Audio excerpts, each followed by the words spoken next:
주 얼굴만 구하리. 내 주 같은 분 없네. 그 어느 누구도 내 주 같은 분 없네. 이 땅 위에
그러므로 우리는 예수로 말미암아 항상 찬송의 제사를 하나님께 드리자. 이는 그 이름을 증언하는 입술의 열매니라. 오직 선을 행함과 서로 나누어 주기를 잊지 말라. 하나님은 이 같은 제사를 기뻐하시느니라. 하나님은 영이시니 예배하는 자가 영과 진리로 예배할지니라. 아멘. 인생의 무거운 짐을 십자가 앞에 다 내려놓고 안식을 누리게 하시는 아버지 하나님, 세상을 이처럼 사랑하사 독생자를 주셔서 영생을 얻게 하신 은혜를 감사드립니다. 말씀을 듣고 깨닫지만 행함이 부족하고 의의를 말하면서도 실천하지 못하는 모습을 덧입혀 주시고 균형 잡힌 믿음의 군병들이 되게 하여 주옵소서. 주님이 주시는 생명을 땅끝까지 전하는 증인 되게 하여 주옵소서. 이 시간 들려주시는 말씀이 영혼의 생수가 되어 사명을 새롭게 하는 기회가 되게 하여 주옵소서. 모든 영광을 성삼위 하나님께 드리오며 예수님의 이름으로 기원하옵나이다. 아멘.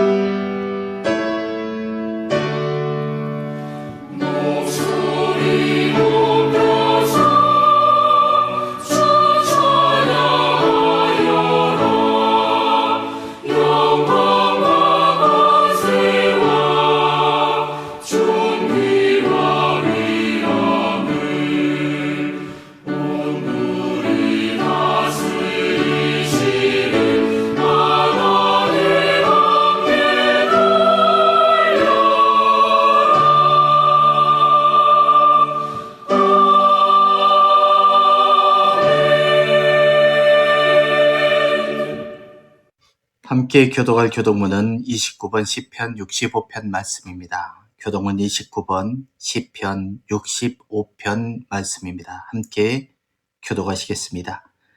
하나님이여, 찬송이 시온에서 주를 기다리오며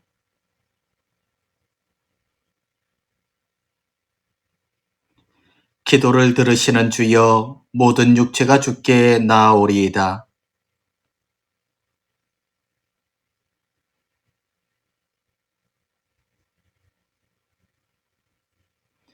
주께서 택하시고 가까이 오게 하사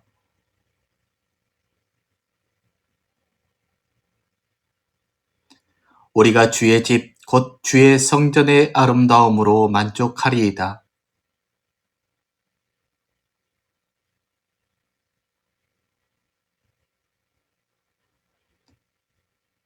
하나님의 강에 물이 가득하게 하시고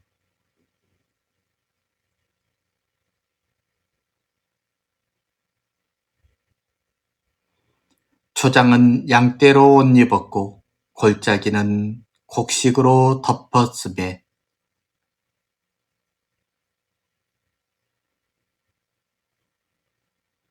아멘. 계속해서 우리의 죄를 하나님께 고백합니다.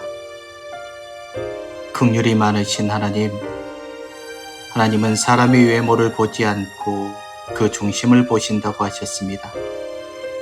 그런데 저희들은 중심을 바르게 세우기보다는 외모만 아름답게 꾸미는 신앙생활을 하였습니다.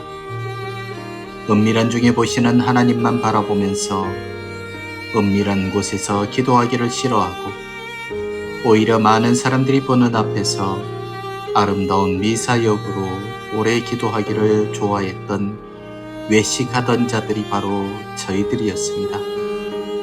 어려운 이웃을 구제할 때에도 왼손이 하는 일을 오른손이 모르게 은밀한 중에 하지 않고 사람들에게 칭찬을 받기 위해 나팔을 불어 알렸습니다. 금식할 때에는 슬픈 기색을 띠며 나의 경건을 자랑하고자 했습니다. 예수님께서 그토록 엄히 경계하셨던 바리새인들처럼 저희가 바로 외식하는 신앙인이 되고 말았습니다. 그래야 이 입술은 사랑을 말하고 있으나 마음은 미움과 원망과 저주가 가득한 자가 되었고 기도는 하고 있으나 하나님의 영광이 아닌 내가 드러나는 삶을 살기 위해 몸부림쳤을 뿐이었습니다. 마땅히 나를 통하여 보여질 하나님의 영광을 생각지 아니하고 하나님이 나의 영광을 위해 존재하는 것인 양 살았습니다. 주님, 죄인 중에 괴수인 우리를 용서하여 주시기를 원합니다. 동이서에서 먼 것 같이 우리의 죄를 옮겨주시고 다시는 죄 가운데 머물지 아니하도록 강건한 믿음을 우리에게 허락하여 주시옵소서. 계속해서 주님과 나만이 하는 죄를 침묵으로 고백하시겠습니다.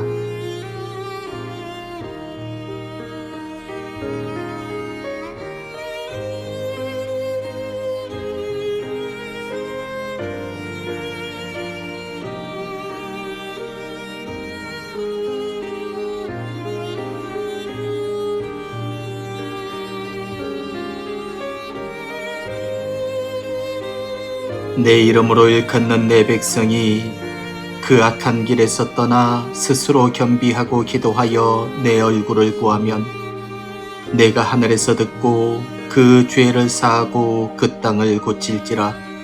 그러므로 주 예수 그리스도 안에 있는 자에게는 결코 정죄함이 없나니 이는 그리스도 예수 안에 있는 생명의 성령의 법이 죄와 사망의 법에서 너를 해방하였음이라.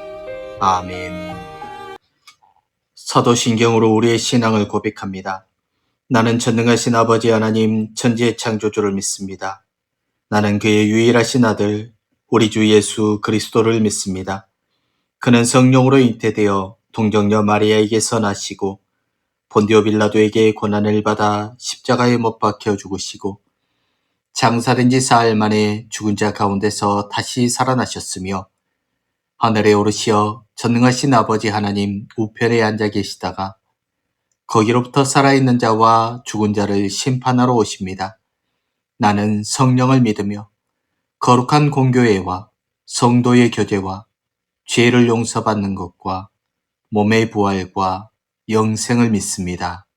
아멘.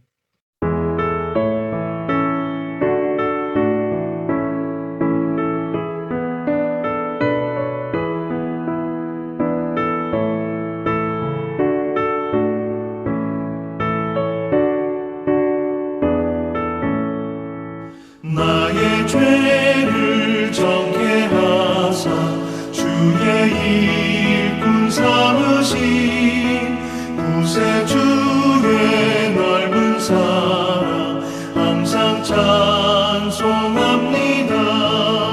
나를 일꾼 삼으신 주 크신 능력 주시고 언제든지 주 뜻대로 사용하여 주소서. 내게 부어주시려고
기도하겠습니다. 좋으신 하나님, 한 주간 항상 동행하여 주시고 믿음의 사람답게 살도록 순간순간 붙들어 주심을 감사드립니다. 자기 중심적인 세상 속에서 나보다 우리보다는 함께하는 모두에게 유익을 주는 삶을 사는 것이 주님께서 바라시는 것임을 알기에 우리는 애쓰며 주님의 말씀대로 살려고 노력하였습니다. 남보다 계산적이지 못해 손해보는 것 같은 상황 속에서도 아주 담담하게 받아들일 수 있는 것은 언제나 나의 등 뒤에 주님이 든든히 계시기 때문임을 믿습니다. 일주일 동안 세상 속에서 살다가 주님 앞에 돌아왔을 때 후회의 말보다는 항상 주님의 말씀대로 잘 살았다고 고백하는 자녀들이 될 수 있기를 소망합니다. 자녀들의 행복을 바라시는 주님, 우리 모두가 함께 행복한 믿음의 생활을 할 수 있도록 서로의 마음을 들여다보는 일에 시간과 정성을 쏟게 하여 주옵소서. 교회 안에서 이루어지는 모든 일에 기쁜 마음으로 참여하고 솔선하며 긍정의 말과 에너지로 우리 자신과 공동체를 살리고 주님을 기쁘시게 하는 자녀들이 되게 하여 주옵소서. 완벽함보다 온전함을, 좋은 것보다 처음 것을, 많은 것보다 전부의 소중함을 가르쳐 주신 대로 사는 것이 진정한 행복임을 알게 하여 주옵소서. 우리가 살면서 어떤 문제에 직면하든지 주님의 뜻이 무엇인지 생각하게 하시고 주님의 뜻대로 행동하게 하여 주옵소서. 모든 일을 시작할 때도 실천할 때도 기도로 시작하고 신앙 양심에 따른 하나님이 보시기에 바른 선택을 하게 하여 주옵소서. 또한 주어진 삶을 허비하기보다는 아껴 쓸 수 있기를 바라며 어제보다 나은 그리스도인의 삶이 되도록 도와주시옵소서. 하나님, 우리들이 부끄러움이 내일로 이루어지지 않도록 붙잡아 주시기를 원합니다. 말로만 사랑한다고 말하지 말게 하시며 바늘 하나 잡을 힘만 있다면 지금과는 다른 인생을 살도록 도와주옵소서. 태풍으로 심한 바람이 불어 바다를 온통 뒤집어 놓았으니 어부들은 바삐 그물을 손질해 바다로 나갈 것입니다. 고난 뒤에 진정한 평화가 오는 세상의 이치 때문입니다. 우리가 당하는 고난이라는 태풍이 우리의 모든 것을 뒤엎어 놓은 것 같지만 어부들은 뒤집힌 바다에서 고기를 잡듯이 우리는 말씀과 믿음의 그물을 준비하여 고난을 통해 주시는 하나님의 은혜를 건져 올리게 하여 주옵소서. 각자의 처소에 임할 하나님의 은혜를 위해 기도합니다. 각자의 처소에서 예배하는 주의 백성들을 사랑하시어 모든 환난 가운데 승리함을 주시고 어려움 가운데 풍족함을 주시며 아픔 가운데 위로를 주셔서 하나님으로 말미암아 든든히 서가게 하여 주옵소서. 지금 드리는 예배를 통하여 하나님의 능력과 말씀이 각자의 삶을 붙잡게 하여 주시기를 우리 주 예수님의 이름으로 기도드렸습니다. 아멘.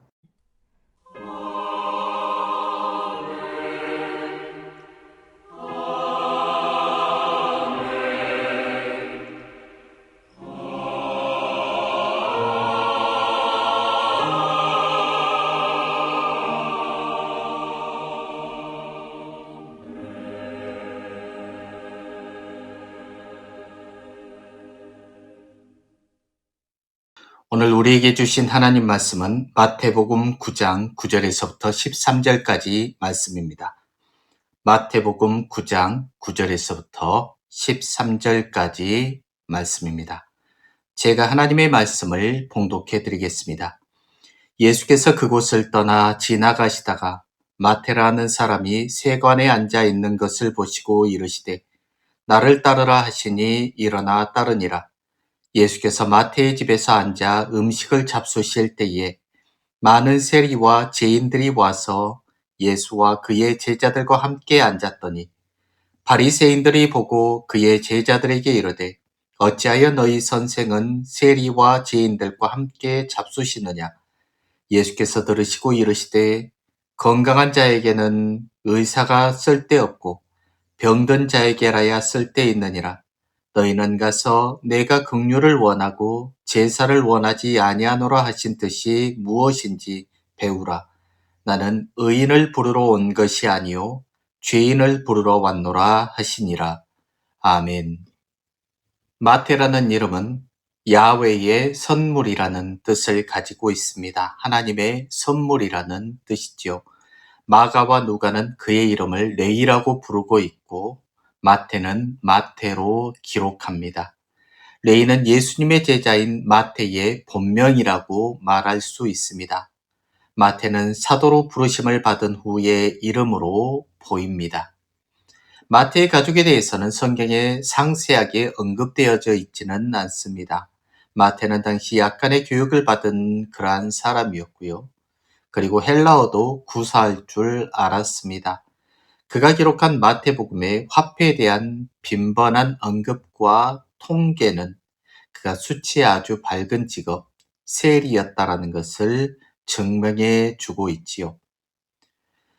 마가복음 2장 14절 말씀이 이렇습니다. 또 지나가시다가 알페오의 아들 레이가 세간에 앉아있는 것을 보시고 저에게 이르시되 나를 좇으라 하시니 일어나 좇으니라. 여기서 알페오의 아들 레이라고 적어져 있습니다. 누가복음 5장 27절에는 그 위에 나가사 레이라 하는 세리가 세간에 앉은 것을 보시니 나를 좇으라 하시니 여기에서도 레이라고 그렇게 불리고 있죠. 마태는 헤롯 안디바의 영토였던 가버나움 사람이었습니다. 가버나움은 나사렛에서 멀리 떨어진 갈릴리 지방의 한 고을이었고요. 예수가 그의 제자들을 부르시고 수많은 이적을 행하며 여러 메시지를 전파한 것도 바로 가버나움이었죠. 가버나움은 인구가 많은 그리고 아주 밀집한 도시였고요. 다메섹과 동방으로부터 지중해까지 연결되어 있는 큰 무역 통로를 끼고 있었습니다. 그러니까 무역에 있어서도 빠질 수 없는 고을이 바로 이러한 가버나움이었다는 그 말이죠. 가버나움 밖 해변 길가에는 세관이 항상 있었습니다. 가버나움은 당시 상업과 교통의 중심지로 다메섹, 두로, 예루살렘으로 가는 통로이기도 했습니다. 또한 가버나움은 빌립의 영토인 데가볼리에서 헤롯 안티파스의 영토로 들어가는 첫 성이므로 관세를 받는 세관이 있었는데 바로 그곳의 세리가 바로 마태였던 것이죠. 세리는 로마 정부의 세금 징수 사무를 청구받은 유대인들로서 백성들을 착취하고 착복해서 비교적 부유한 생활을 하고 있던 사람이었습니다. 그러나 일반 유대인들에게는 미움의 대상이 되었을 것이 뻔했습니다. 그래서 유대인의 격언에는 이런 말이 있습니다. 산중에는 사나운 사자가 있고 거리에는 잔인한 세리가 있다는 그 말처럼 사나운 사자와 세리는 동급의 인물이었습니다. 세리는 창기와 더불어서 죄인의 대표격이었다고 말하고 있죠. 그러므로 세리는 예배에 참석할 수도 없었으며 법정에 나가서 증언을 설 수도 없었고 세리와는 음식도 함께 먹지 않을 정도로 유대인으로부터 멸시와 천대를 받던 사람이 바로 이 세리였고 마태였습니다. 그는 솔직히 하나님의 택하신 가문인 거룩한 레이지파의 아들이었음에도 불구하고 세리가 된 것으로 추정이 됐죠. 왜냐하면 그의 이름 자체가 레이였기 때문에 그는 레이 지파의 자손일 가능성이 높다라는 것이죠. 레이라 불리우던 그가 마태가 된 것은 예수님께서 그의 이름을 베드로처럼 바꾸어 주셨을 가능성이 아주 높습니다. 레이였는데 하나님의 은혜인 마태로 된 것이죠. 마태가 그리스도의 제자가 되기 전에는 가버나움이란 마을에 세금 징수관 세리였다라고 제가 말씀드렸습니다. 누가와 마가에서는 레위라고 그렇게 이름을 하고 있다라고 이야기를 하지만은 레위와 마태는 동일 인물이라는 것이 뚜렷이 드러납니다. 바로 알페오의 아들이라는 그 앞에 기록이 있기 때문입니다. 어느 곳에서는 알페오의 아들 마태라고 돼 있고 어느 곳에서는 알페오의 아들 레위라고 돼 있는 것으로 봐서 레위와 마태는 동일 인물이 될 가능성이 아주 높다라는 그 말입니다. 그래서 문맥을 통해서도 우리는 이 사람이 동일한 인물이라는 것을 쉽게 생각할 수 있죠. 언어와 연대기적 위치의 측면에서 예수께서 마태를 부르신 일에 관한 마태의 기록은 레위를 부르신 일과 거의 흡사합니다. 아니, 흡사한 것이 아니라 일치한다라고 말할 수 있습니다. 게다가 하나님을 만난 후에 다른 이름을 부여받는 것은 드문 일이 아니었습니다. 아브라함은 아브라함이 되었고 야곱은 이스라엘이 되었고 시몬은 베드로가 되었고 사울은 바울이 된 것처럼 레위 또한 예수님을 만난 이후에 마태가 된 것이라고 추정할 수 있는 것이지요. 그런데 그는 지금 동족을 배신하고 죄인의 대명사로 불리던 세리의 직업을 가진 사람이 되었습니다. 레위 지파의 제사장 가문의 자손이었던 사람이 교육까지 받았던 사람이 동족을 배신하고 죄인의 대명사라고 할 수 있는 세리가 된 것이죠. 그러면 어째서 마태는 세리와 같은 직업을 선택하게 되었을까요? 그 이유는 간단합니다. 죄인으로 손가락질을 받는 세리 직업을 좋아서 택할 사람이 어디에 있을까요? 그러나 세리라는 직업은 로마의 보호를 받을 수 있었고 아주 쉽게 돈을 벌 수 있는 방법이기도 했습니다. 마태는 어쩌면 그 인생의 목표를 돈 버는 데에 두고 사는 사람으로 보입니다. 돈만 있으면 인생을 멋있게 살 수 있다. 가문이 무엇이고 과연 신앙이 무엇인가? 하나님이 과연 무엇이기에 내가 이렇게 살아야 되는가? 어찌됐건 간에 돈을 벌어야 성공한 인생이지 가문을 지키고 신앙을 지킨다는 것이 도대체 내게 무슨 의미인지 모르겠다라고 생각을 했을 수도 있습니다. 아마도 뭐니 해도 머니가 최고라는 그의 생각을 가지고 있었겠죠. 돈을 위해서라면 신앙도 필요 없고 명예도 체면도 필요 없습니다. 돈을 벌 수만 있다면 죄인이라고 해도 좋고 아무래도 상관은 없었습니다. 그래서 거룩한 레위 지파의 아들이 신앙을 버리고 죄인의 길로 돌아서고 말았던 것이죠. 세리마태는 이곳에서 예수님의 부르심을 받았습니다. 대개 예수님의 제자들은 가난한 사람들이었습니다. 그러나 마태는 꽤 부자였던 것으로 보이죠. 그가 예수님의 부르심을 받고 나서 예수님을 자신의 집에 초대했을 때 많은 세리들이 참석한 것으로 보면은 세리로서의 상당한 지위도 가지고 있었던 것으로 보여집니다. 그 당시에 세리들은 부자였죠. 세리 중에서도 상당한 위치에 있었던 것이 바로 마태였습니다. 그러한 그가 예수님의 부르심을 받은 후 잔치를 베푼 것입니다. 그리고 그 모든 것을 버려두고 예수를 따랐습니다. 오늘은 신약의 믿음의 사람에 대한 이야기 중 마태에 대한 이야기를 이렇게 하고 있습니다. 마태복음은 신약에 처음 나오는 복음서입니다. 그리고 그 복음서의 제자가 마태이고 그는 예수님의 제자이기도 했습니다. 그런 마태는 과연 어떤 믿음의 길을 걸어가고 있었을까요? 오늘 우리는 마태를 통하여서 마태의 믿음의 길을 바라보면서 우리의 믿음의 길을 다시 한번 점검해 보려고 합니다. 첫 번째로 이 마태라는 사람이 믿음에 대해서 말하자면 자기의 연약함이 자랑이 된 믿음의 사람 마태였다라고 말할 수 있습니다. 바울의 경우를 보면 그의 초기 서신에는 부르심을 받아 사도된 나 바울이라고 기록하고 있습니다. 그러나 마태는 본문의 12명의 제자들의 명단에 자신을 8번째에 넣었으며 자신의 이름을 그렇게 유대인들이 경멸하는 세리 마태라고 그렇게 기록하고 있습니다. 그가 마태복음을 적으면서도 자기 이름을 제일 먼저 넣지 않고 8번째에 넣었고, 그리고 자기의 직업을 굳이 밝히지 않더라도 되었을 뻔했는데 세리 마태라고 자기 자신이 스스로 밝히고 있다라는 것이죠. 이것으로 보아 그는 어느 누구보다도 겸손의 미덕을 가진 사람이라고도 말할 수 있습니다.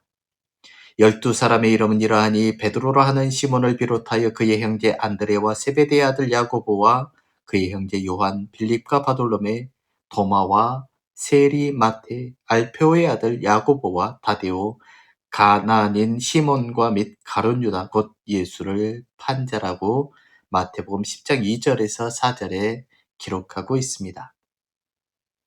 그런데 세리는 죄인의 대명사라고 했고요. 마태라는 이름의 뜻은 하나님의 은혜라고 그렇게 말했습니다. 그래서 세리 마태라는 이름은 죄인, 하나님의 은혜라는 그런 의미가 있게 되는 것이죠. 마태는 마태복음을 기록하면서 굳이 자기 이름을 세리 마태라고 기록한 것은 순전한 신앙 고백이라고도 할 수 있습니다. 나는 죄인 중에 가장 큰 죄인인 세리였습니다. 그런 이름이 내가 하나님의 은혜를 받고 이제 주님의 제자가 되었습니다. 이러한 의미가 된 것입니다. 그리고 이 감격을 평생 잊지 않기 위해서 마태는 스스로 세리 마태라고 부르고 있다라는 것이죠. 참 특이한 사람입니다. 저 같으면은 과거의 직업을 숨기고 자기 이름만 넣을 수 있었겠지만 베드로와 안드레의 직업이 어부였음에도 불구하고 그것을 넣지 않고 오직 자기를 향한 자기 직업만 넣었다는 것과 그리고 그것을 세리 마태라고 한 그의 마음을 우리는 기억할 수 있어야 합니다. 마태는 자신이 복음서를 집필하면서도 자기를 향한 어떤 변호나 자기 자랑을 하지 않았습니다. 오직 주님만을 높이고 주님만을 증거함으로 그의 겸손을 나타내었습니다. 그는 세리였던 자기를 내세우며 하나님의 은혜가 그가 살아왔던 이유였음을 고백합니다. 마태복음의 세리 마태는 이런 깊은 의도가 있었던 것이죠. 자기의 죄인됨과 그럼에도 찾아오신 하나님과 그 은혜를 기억하면서 찬양하는 것이 바로 마태와 같은 믿음을 알고 우리도 또한 그와 같은 믿음의 길을 걸을 수 있어야 합니다. 두 번째로 세리 마태의 믿음에 대해서 말을 하자면요. 자기를 멸시하던 자들에게 자기의 목숨을 내어준 믿음의 사람이 마태라고 말할 수 있다라는 것이죠. 마태는 정확한 기록을 하는 사람이었으며 그 기록들을 체계적으로 잘 정리하고 썼던 인물입니다. 마태는 유대인들의 마음속에 있는 갈망과 소망들을 잘 알고 있었기에 유대인들을 대상으로 마태복음을 기록하였고요. 마태복음을 통하여 유대인들에게 예수님이 구약에서 예언한 바로 그 메시아라는 것을 알리려 했습니다. 그는 예수 그리스도께 충성을 다했으며 주님을 따르기 시작하면서부터 단 한 번도 죄악을 다시 탐내지 아니하였습니다. 하지만 과거의 그의 삶은 예수 그리스도를 만난 이후와는 완전히 달랐던 삶이었습니다. 그는 돈에 대한 욕심이 가득했던 사람이었고요. 돈이 삶의 가장 중요한 요소라고 생각했던 사람이었습니다. 그래서 자신의 민족들을 희생시키면서까지 자신의 이익을 추구했습니다. 하나님의 법을 거리낌 없이 어기면서까지 자기의 이익을 탐했습니다. 마태는 레위인으로서 유대 종교개혁을 받고 또 세리로서 교육도 받았었던 사람입니다. 늘 장부와 문서를 정리하면서 지내던 사람이었던 것이죠. 하나님은 그로 하여금 돈을 계산하던 수도로 자기의 인생을 변화시켜 주신 주님을 증언하는 내용을 기록하게 하였습니다. 이것은 정말 놀라운 하나님의 은혜와 섭리가 아닐까 싶습니다. 하나님의 성령의 붙잡힘을 받아 마태복음을 기록할 때 그는 아마 감동과 감격으로 기록하였을 것입니다. 아브라함과 다윗의 자손 예수 그리스도의 계보라. 이 부분을 기록하면서 얼마나 감격했을까요? 자기는 여기 들 수도 없는 죄인이었는데 이런 말씀을 쓸 수도 있다니 말입니다. 그리고 마태 자신이 바로 그 아브라함과 다윗의 후손 아닙니까? 마태는 유대인을 대상으로 마태복음을 기록했습니다. 그리고 마태 자신이 바로 그 아브라함과 다윗의 후손이 되었음을 말해줍니다. 자신과 같은 유대인들에게 예수 그리스도의 복음을 전하면서 아브라함과 다윗의 자손들이 다 예수 그리스도의 반열 위에 안에 들어오기를 원했습니다. 정말 레위인다운 생각이죠. 자기를 세리라고 경멸하고 멸시하고 천대하던 유대인들에게 예수 그리스도의 복음을 전하기를 원했습니다. 교회 전승에 따르면 마태는 15년 동안은 예루살렘에 머물며 복음을 증거했다라고 합니다. 아마도 자기 동족 이스라엘도 유대인들에게 전도하는 것을 사명으로 여겼던 것 같습니다. 당시 여러 사도들은 각지로 흩어진 유대인이나 이방인들에게 나아가 복음을 전했는데 많은 사람들이 그들로 인하여 주님을 알게 되고 교회가 세워진다는 좋은 소식이 들려왔습니다. 거기에 용기를 얻은 마태도 마침내 용기를 내어 복음을 들고 길을 떠났습니다. 마태는 아람어로 마태어 복음을 기록했고 당시 북부 사람들은 아람어를 잘 이해했습니다. 후에 그는 히브리어로 많은 사본을 만들어서 자기가 가는 곳마다 복음의 소식을 나누어 주었다고 전해집니다. 마태가 히브리어로 된 복음을 가지고 사역을 함으로써 이방인들보다는 유대인들을 더 많이 믿게 할 수 있었습니다. 그러나 다른 사도들과 마찬가지로 마태도 후에는 유대인들의 공격과 박해를 받았고요. 결국 그의 발길은 들을 귀를 가진 이방인들에게로 향하게 되었습니다. 결국 동족의 박해 때문에 결국 그는 이방인들에게 복음을 들고 갈 수밖에 없었다라는 말이죠. 마태는 학식 있는 사람이었고 주님을 따르기 이전에는 세리였기 때문에 그의 학식과 경험을 가지고 여러 왕들과 고위 관리들에게 복음을 전했다라고 전해지고 있습니다. 그리고 그의 인생 말년에 에티오피아에까지 가서 복음을 전한 것으로 기록되고 있죠. 그러나 에티오피아에서 돌아오는 길에 창을 맞아 순교했다라고 전해집니다. 그는 그가 받은 복음을 자기를 미워하고 핍박하던 유대인들을 위해 사용했습니다.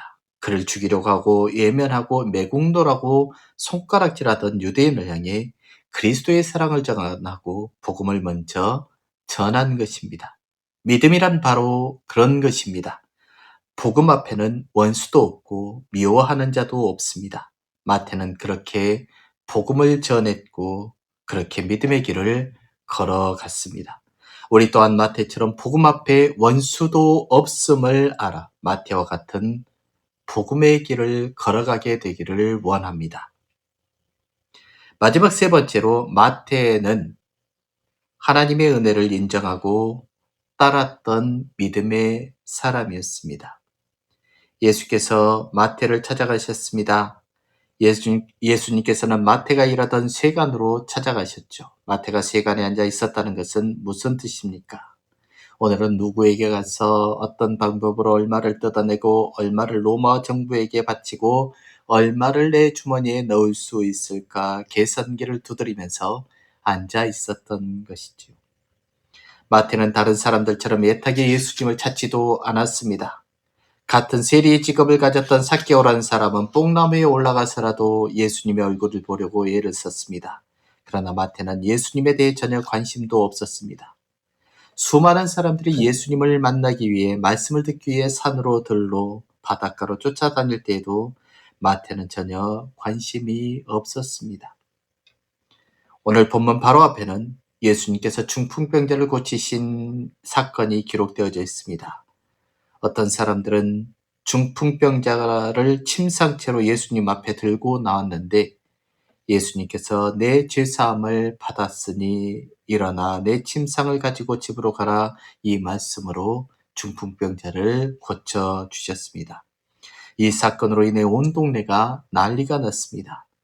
온 동네 사람들이 예수님을 보고자 다 몰려왔습니다. 그런데 마태는 세가 안에 앉아 있었습니다. 아마 지나가던 사람들을 보면서 저 사람들은 얼마짜리 예수님 덕분에 다 모였네. 이제 나는 그들에게 세금을 다 받기만 하면 되겠다라고 중얼거리고 좋아했을 수도 있습니다. 그런 그에게 예수님이 다가오셨습니다. 그리고 그를 향해 말씀하십니다. 나를 좇으라. 죄인 중에 죄인인 마태, 제사장 가문의 명예를 버리고 세리 직업을 택했던 마태, 신앙보다도 돈을 더 택한 마태에게 예수님께서는 나를 좇으라고 말씀하신 것입니다. 구원은 전적으로 하나님의 은혜입니다. 우리 중에 아무도 내가 예수를 믿고 구원을 받아야겠다 그래서 예수를 믿는 사람은 없을 것입니다. 우리 주님께서 우리를 찾아오시고 우리를 불러주셨기에 우리가 구원을 얻은 것이죠. 이것을 본문 13절에 이렇게 말씀하십니다. 내가 의인을 부르러 온 것이 아니라 죄인을 부르러 왔노라. 우리가 구원을 얻은 것은 의롭게 살아서가 아닙니다. 남보다 착하게 살아서가 절대 아닙니다. 오히려 죄인이었을 때에, 하나님과 원수처럼 살 때에 하나님께서 우리를 불쌍히 여기시고 우리를 불러주셨습니다. 우리는 마태처럼 그것을 인정하고 따를 수 있는 믿음의 길을 걸어간 저와 여러분이 되시기를 주님의 이름으로 부탁드립니다. 기도하겠습니다. 주님, 마태를 통해 우리가 가야 할 믿음의 길을 알게 해주심을 감사드립니다. 마태를 부르신 주님께서 오늘 우리도 불러주시고 우리를 쓰시고자 하실 때에 우리는 어떤 믿음의 길을 걸어야 할지 깊이 생각해 봅니다. 마태와 같이 자기의 연약함이 자랑이 되고 하나님의 은혜가 자랑이 되는 믿음의 길을 걷기를 원합니다.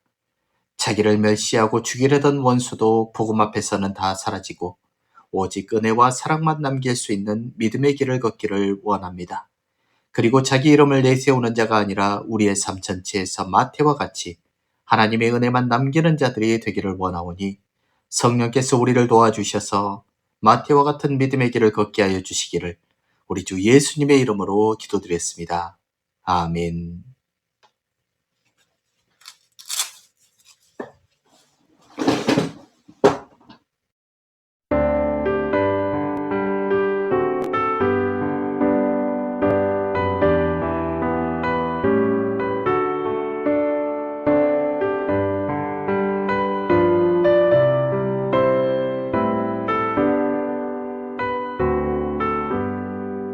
나의 영원하신 기업 생명보다 귀하다.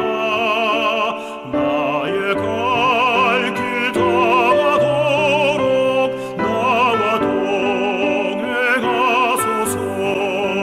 주께로 가까이 주께로 가오니 나의 갈 길 다가도록 나와 동행하소서. 세상 복 위하는 암과 모든 병에 버리고 험한 길을 가는 동안 나와 동행하소서. 주께로 가까이 주께로 가오니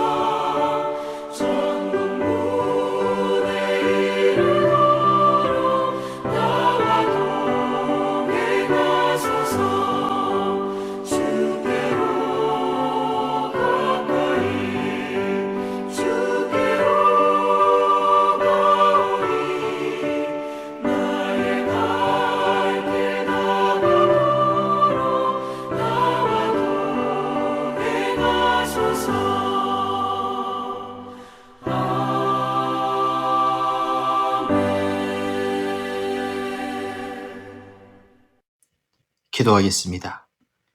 여호와는 내게 복을 주시고 너를 지키시기를 원하며 여호와는 그의 얼굴을 내게 비추사 은혜 베푸시기를 원하며 여호와는 그 얼굴을 내게로 향하여 드사 평강 주시기를 원하노라. 주 예수 그리스도의 은혜와 하나님 아버지의 다함없는 사랑하심과 성령의 감동감화, 교통, 충만, 위로하심이 사랑하는 주의 백성들 머리 위에와 저들의 가정과 기업과 자녀들 위에 또한 주께서 세우신 교회와 이 나라와 이 민족이 이제로부터 영원히 함께하여 주시기를 간절히 축원하옵나이다. 아멘.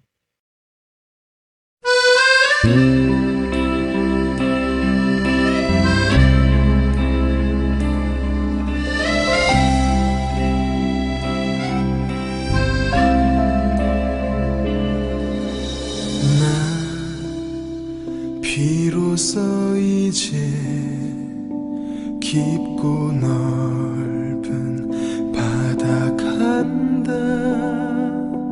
두려움에 떨고 있는 내 손을 주는 결코 놓치지 않으셨다. 나 비로소 이제 폭풍을 뚫고 간다. 비바람에 흔들리는 나약한 나를 잡아주시는 그분은 나의 주님. 주 나를 놓지 마소서.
주소서